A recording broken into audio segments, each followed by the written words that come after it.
अस्सलाम वालेकुम नाजरीन ग्रामी, कल नवाज शरीफ की पटिशन जो थी उस पर समाअत हुई है सुप्रीम कोर्ट में। उस हवाले से चीफ जस्टिस साहब ने किस तरह नवाज शरीफ और उनके वकला की बेइज्जती की, उस हवाले से आज हम ये रिपोर्ट बना रहे हैं। और बेइज्जती इनकी क्यों हुई, बड़ी वजूहात हैं, जिनमें से कुछ वजूहात आपके सामने हम पेश करेंगे। नाजरीन ग्रामी, आसफ सईद खोसा साहब ने ये कहा कि नवाज शरीफ ने इसी सेहत के साथ जनरल इलेक्शन भी लड़ा, जलसे जुलूस भी करते रहे और फिर इसी सेहत के साथ नवाज शरीफ पेशियां भी भुगतते रहे हैं। नाजरीन, नवाज शरीफ के वकील ख्वाजा हारिस ने दलाल देते हुए कहा कि इस्लामाबाद हाई कोर्ट ने नवाज शरीफ की मेडिकल रिपोर्ट्स के ऊपर कोई जरा ध्यान नहीं दिया। 15 जनवरी को नवाज शरीफ ने बाजू और सीने में दर्द की शिकायत की और 30 जनवरी को पंजाब हुकूमत ने मेडिकल बोर्ड बनाकर नवाज शरीफ की इलाज करना शुरू कर दिया। चीफ जस्टिस आसफ सईद खोसा साहब का कहना था कि इससे पहले यानी 15 जनवरी से पहले नवाज शरीफ की तबीयत कैसी थी तो सारे खामोश हो गए, जिससे आसफ सईद खोसा ने कहा कि अदालत को बेवकूफ न बनाया जाए। चीफ जस्टिस साहब ने कहा कि हम मेडिकल रिपोर्ट्स तमाम तर दोबारा देखेंगे और फिर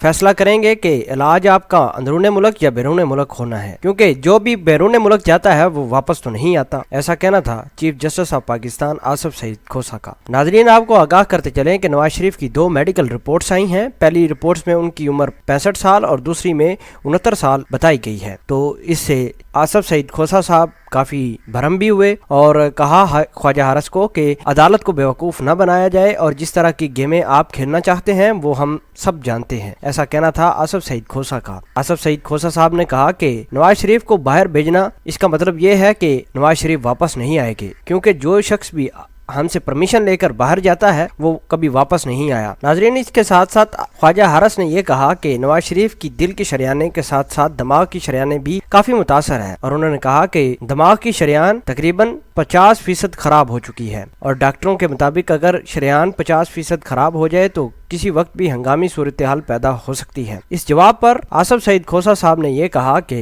नवाज शरीफ पहले भी इसी तरह तबीयत के साथ इलेक्शन लड़े हैं, कैंपेन की है, जलसे जुलूस भी करते रहे हैं। उस वक्त नवाज शरीफ की तबीयत ठीक थी तो अदालत में एक अजीबो गरीब समा देखने को मिला और आसफ सईद खोसा ने दोबारा भरमनी का इजहार करते हुए फ्रीकान को नोटिस जारी किए कि नवाज शरीफ के मेडिकल बोर्ड के हवाले से जितनी भी रिपोर्ट्स हैं, पुरानी रिपोर्ट्स हैं, वो भी अदालत में पेश की जाए और नैब को भी नोटिस जारी किए हैं कि इस तमाम तर केस की क्या डेवलपमेंट है, आपने क्या इन्वेस्टिगेशन की है नवाज शरीफ के ऊपर। बहरहाल कल की कार्रवाई से जो अंदरूनी कहानी सामने आई है वो ये है कि ख्वाजा हारिस अदालत को चीट करने की कोशिश करने लगे, लेकिन अदालत ने उनको झाड़ पिला दी। आसफ सईद खोसा का मजीद कहना था कि आप अदालत को बेवकूफ न बनाएं, जो हकायक और असल चीजें हैं वो सामने लेकर आएं। इस तरह किसी शख्स को हम बाहर नहीं भेज सकते, किसी शख्स को, किसी मुल्जम को हम रिहा नहीं कर सकते और बैरून मुल्क इजाजत भी नहीं दे सकते। नाजरीन, ये थी कल की मुकम्मल कार्रवाई जो मीडिया पर नहीं लाई गई और हमारे टीवी ने आपके साथ ये रिपोर्ट शेयर की है और ताकि आपको हकायक और सच आपको पता चल सके। जज़ाकल्लाह।